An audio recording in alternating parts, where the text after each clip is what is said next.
When I got out the hospital, I went into depression because it was so beautiful there. And didn't nobody understand why I kept saying I wanted to stay there. You know, I've left here. I dropped this body and I was back home. And then you have to come back here, and I was just upset that I couldn't stay. There's no words for a lot of it, especially the love. I can't tell you how that love really is. It goes beyond human words. Everything is about love. But when I came back, I was different.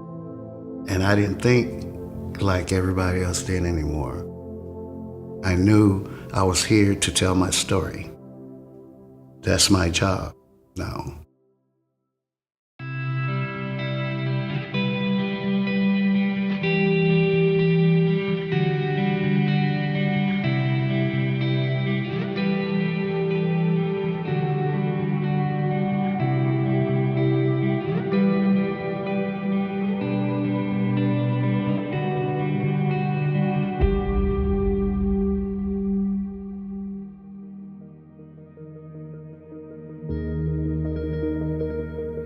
My name is Brian Jordan, and I'm from Slaughter, Louisiana. My dad had an 18-wheeler. He owned his own truck. He was mostly a gravel hauler, so most of the time we grew up helping him.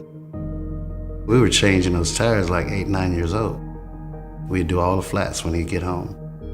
By the time I was 13, I was driving it, and 15, I was on the highway with it. So 15 years old, pulling 80,000 pounds. Me and my brother, we were pretty much men before we were boys. And I was never out partying, you know, that tight with my friends, because man, we were busy.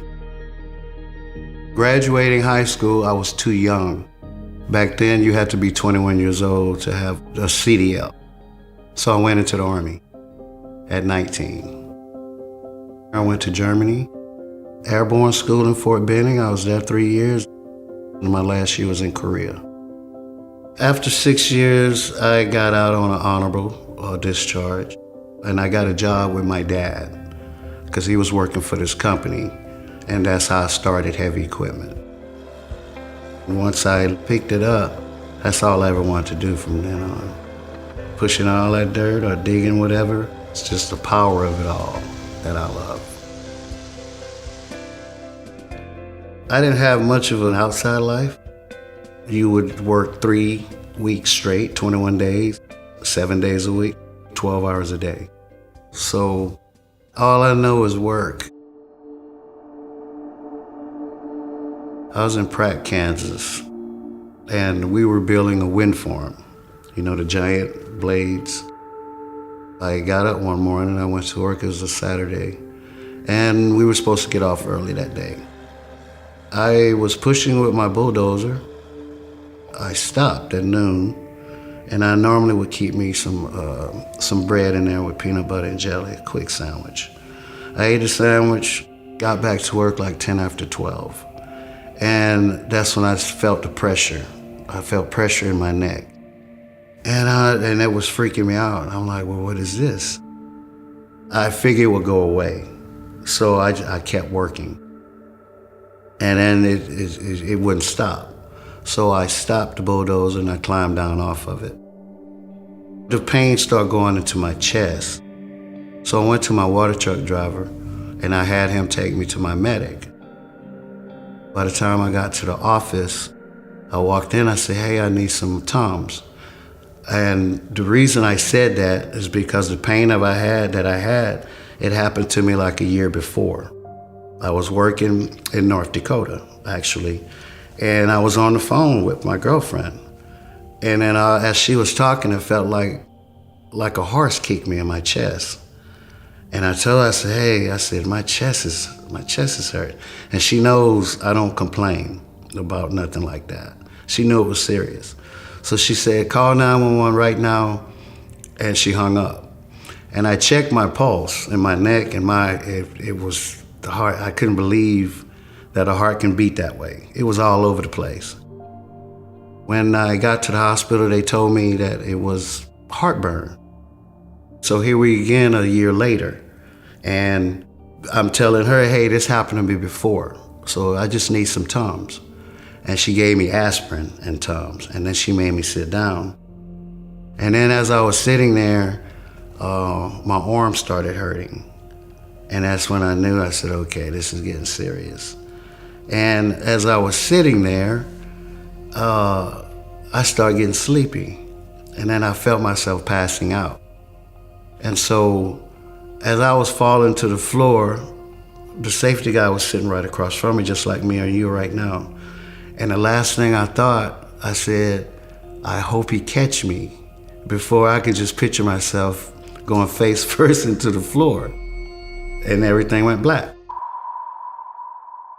And I was in the stars. And so I said to myself, okay, I remember falling out that chair. So I said, I must be passed out, or I must be asleep. I'm figuring that I'm having one of these weird dreams because I didn't know what I was looking at. And I went to this cave-like place. It was huge. And the walls came down. And as the walls came down, they should have came down to a floor, right? But where they stopped at, where a floor should have been, there was no floor.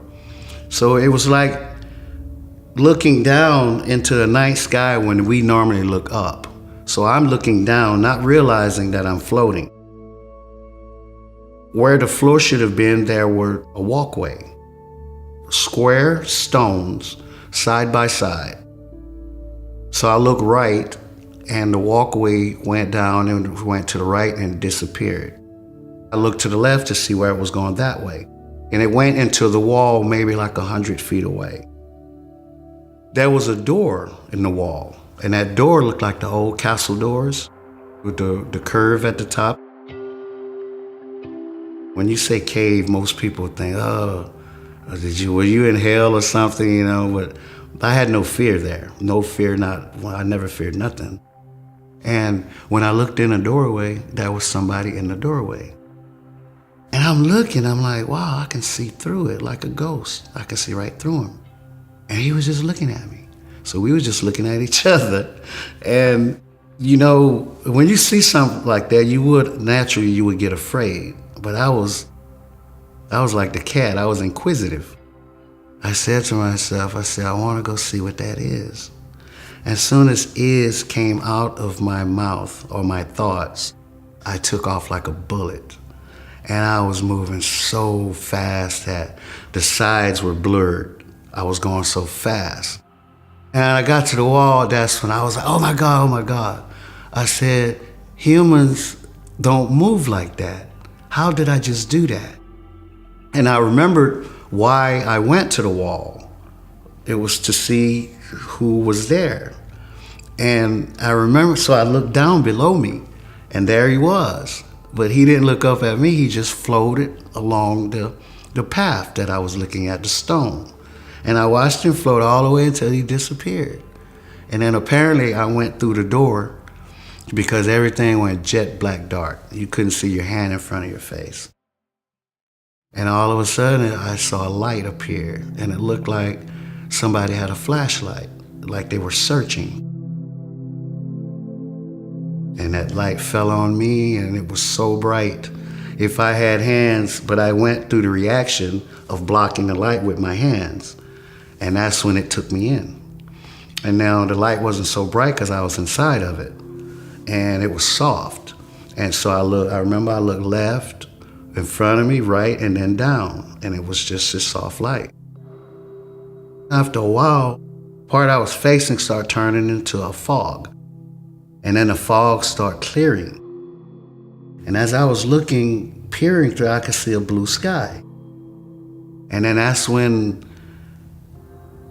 I got caught up. It felt like God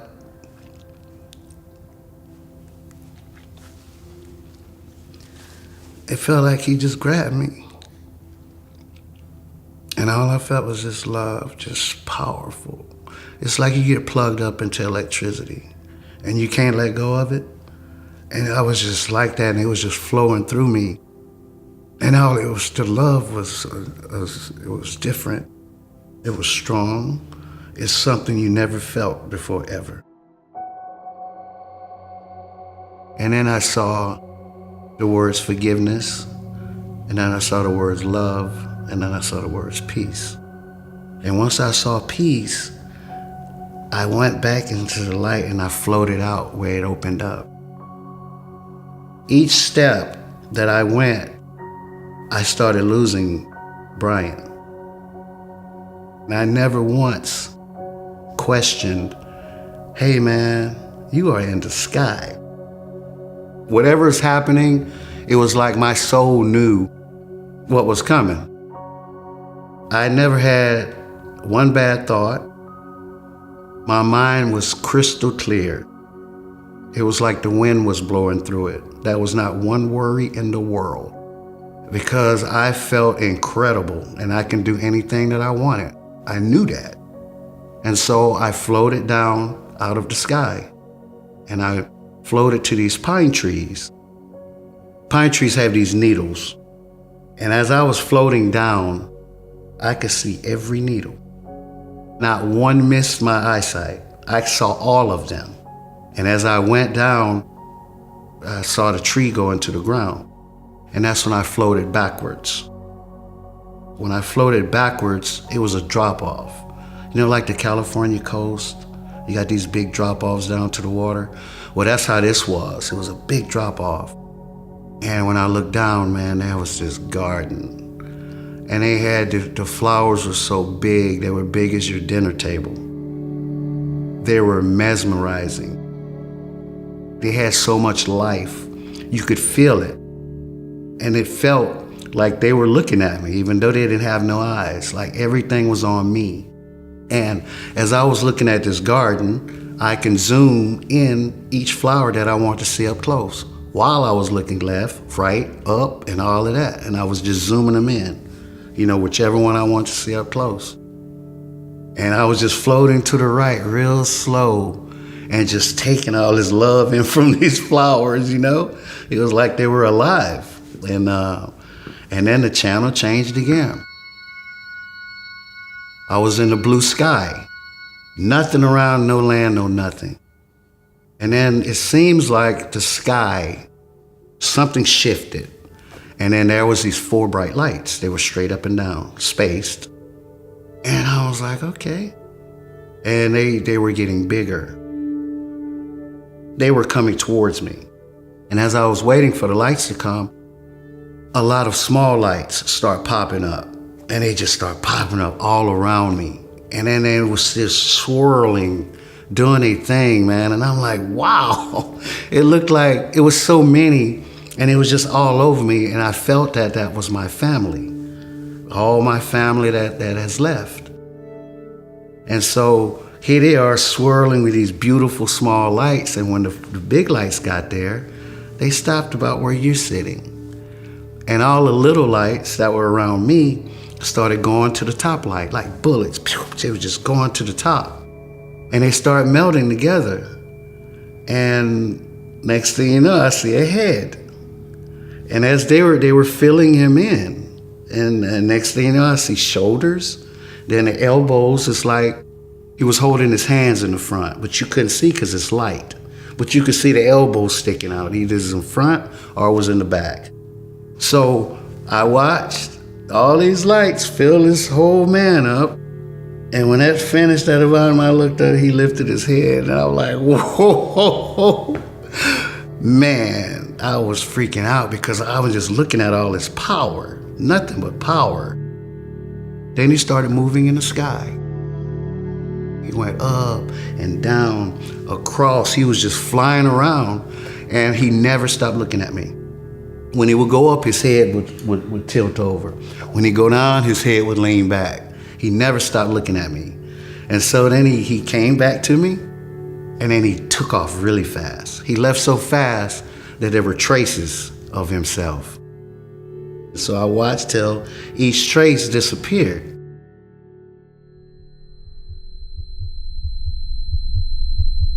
I opened my eyes, And my medic was on top of me, and she was pushing my chest. I was looking at her, and I said, hey. When I said, hey, she looked at me, and she just jumped off of me, right? And she was looking at me, her eyes were huge. And I said, what are you doing? And she said, your heart stopped. She said, Brian, she said, you died. I said, how long was I gone? And she said, 4 to 5 minutes. And I couldn't believe that. So you telling me I'm gone 4 or 5 minutes? I said, I was in the stars that length of time. Then I went to the cave and then to the gardens and then to the sky, and you telling me I was only gone 4 to 5 minutes when it felt like an hour? You know, I couldn't fathom what she told me. When I looked down, my shirt was cut open and the patches were on my chest and this machine sitting here talking. And that's when all reality started coming. I'm like, get me off of this floor. They got me up off the floor. My arm was hurting so bad and I started sweating. And all my friends and bosses, everybody was just against the wall. And here I am sitting there sweating, wanting to go to sleep. And so I looked at them and they would look away. They didn't want to see me like that. And so I heard something about a helicopter. So when I heard that, I said, oh, no way. I said, I'm gonna be paying for that thing for the rest of my life. So I kind of got a smile out of them, you know, helped them out because what I saw, I wasn't afraid no more. I'm like, man, so y'all sitting here worrying about me. So I was the one making the jokes. Then the ambulance got there and they couldn't move me because of the distance. I was 80 miles from any major hospital. And so they put me in the ambulance. Once they hooked me up, I just went to sleep. This time, when I popped out of my body, I was like standing next to myself. And I was looking at my face. And my eyes were closed, and my head was laid to one side. And I was just standing there and just looking at myself. And I didn't even know what I was looking at. I didn't know that was me. I didn't want to have nothing to do with what I was looking at. I considered my body an it. When they revived me the first time, the way I ended that in that mind frame, I went into the second NDE with the same mind frame. And this time I was facing these flowers. And these flowers was in this big circle. So inside this circle was all these different flowers in their own groups. And I knew right when I saw it what it was about. I had no questions at what I was looking at. I tried to make a painting of it. This is what I tried to paint. I tried to make this is what I was looking at. So I took that as all of us are different. We have blacks, we have the whites, Chinese. Everybody in that group has their own color. But yet, all of these colors are still in the circle, which makes us one, regardless of what we look like. I automatically knew what that meant when I was looking at it. And I'm like, wow, we all here, but we fight amongst each other, but we still a part of the circle. There's nobody outside of the circle. From there, I was in space again, and I was looking at a blue planet. And it was so blue, super, super blue. And the colors there are I say 1,000 times more than the colors you see here. Super, super advanced. Just make you stare at them for nothing. And after that, there were flashes of other stuff. I saw so much, but those I can't remember because it was going so fast. I was seeing so much. So then that's when I popped back in my body in the ambulance. This time when I opened my eyes, the people in the ambulance, they was all huddled together and they was looking at me. And I was like, I was like, what happened? And the lady said, oh, we had to shock you. And then I could hear the helicopter coming. They put me in a helicopter and flew me to Wichita, Kansas. And once we hit the roof, they were ready. You know, they was it's a blockage, sound like a blockage. And they start running me through, and I could see the lights going like you see on TV when they're rushing the patients. And they got me in there and they took all my clothes off and they were prepping me for surgery. And I had this guy on my left side, working right there. And I had my arms on my side because I remember I was freezing cold. And when I opened my eyes, my arms were behind my head, up over. And so the guy was working, I said, hey. He said, yeah. I said, wasn't my arms on my side? And he like, you didn't feel that? I said, no, feel what? He said, man, when we shocked you, your whole body almost came off the table. And I asked him, I said, am I gonna die today? And he said, no, I'm not watching that. And so they fixed me. And the doctor came in and I was sitting up and he looked at me, he said, man, you're supposed to be on a ventilator.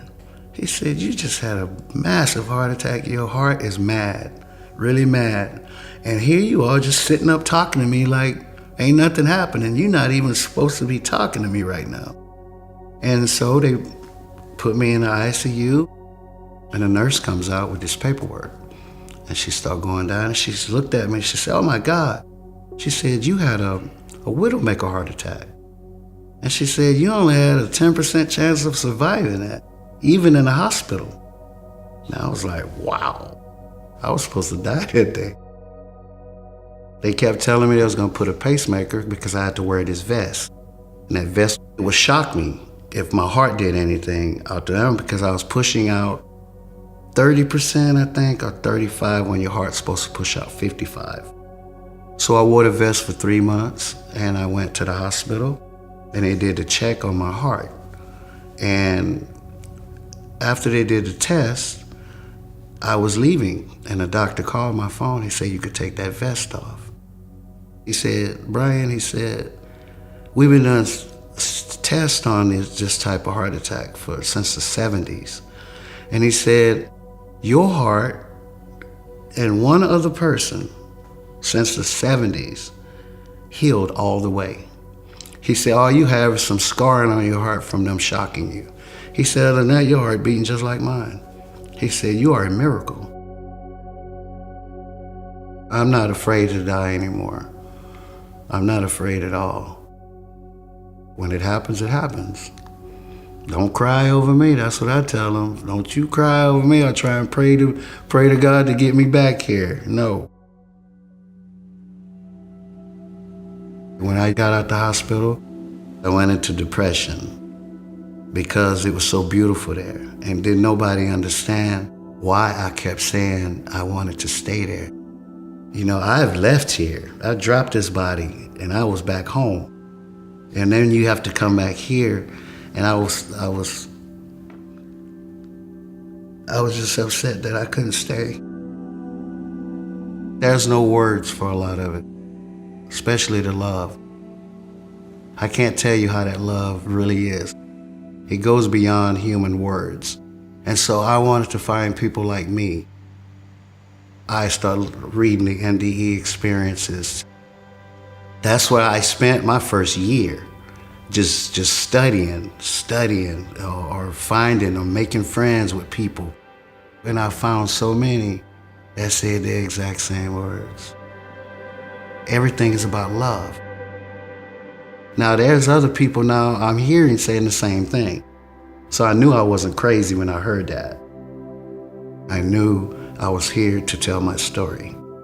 That's my job now. But when I came back, I was different. And I didn't think like everybody else did anymore. I was raised in a hellfire church. You have to have a Holy Ghost.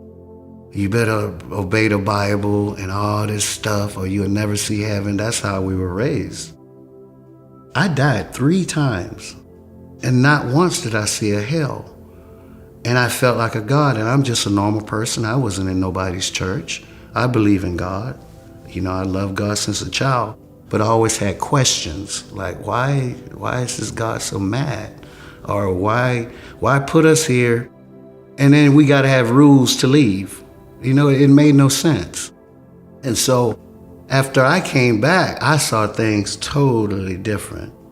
I don't judge nobody by their religion because I one time believed a certain way that I was taught. So I can't judge you, for believing what you did because you haven't died and seen it. But when I came back, I didn't see people anymore. I saw souls. And that's how I live my life now. I won't look at you as anything but a soul. And I try and help everybody that I can. And most of the time, don't look for nothing back from it. Because it's material. Your material things, all of that change. It's not important no more. Because you're not taking it with you. And so the stuff that I used to worry about, I try not to anymore. Help who you can, when you can. That's all God wants. We're here to help each other. And if you can't find a way to do that, what else is there?